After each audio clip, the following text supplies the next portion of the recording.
Umwikalanga nsonga jimwipa wa malumimpa. Une bonne fille qui craignait la parole. Mwana wa nsonga ji umwikalanga na unyema jija nzambi. Une fille qui vivait la parole. Mwana wa bakaji uwendelo wa jija nzambi. Une fille, quand les gens voulaient parler, ils disaient voilà le sers du message. Mwana wa bakaji ubantu bamba ni bakule bamba ni tangila mwana wa bakaji wa mugezi. Un fils, quand les gens voulaient parler, ils disaient voilà le fait du message. Avwa nanji mwana wa baluma bantu bajinga kwa kule bamba ni mwana isonga le mwana ku message.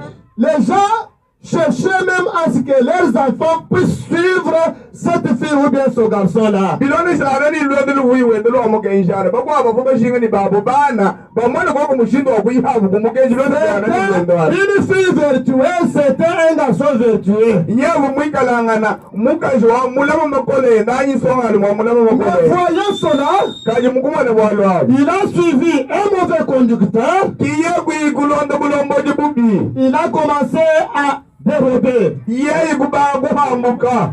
Et depuis ce jour-là, depuis ce temps-là, il a pris le mauvais chemin. C'est à ce moment-là quelque chose a commencé à mal tourner.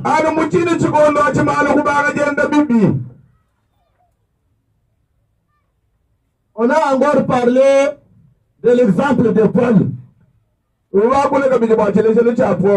Qui était Paul? Paul était un pharisien. Un pharisien. Son travail était de persécuter le peuple de Dieu. Tout celui qui parlait est Dieu. Tout celui qui pouvait crier pour la gloire de l'Éternel, il les persécutait. Ou bien il tuait les gens. Mais un jour, il avait reçu un ordre de son chef lui disant, allez, tu vas encore persécuter le peuple de Dieu. Arrivé en chemin, il s'est croisé avec le surnaturel. Il s'est croisé avec la colonne de feu. Il s'est croisé avec le Seigneur Jésus.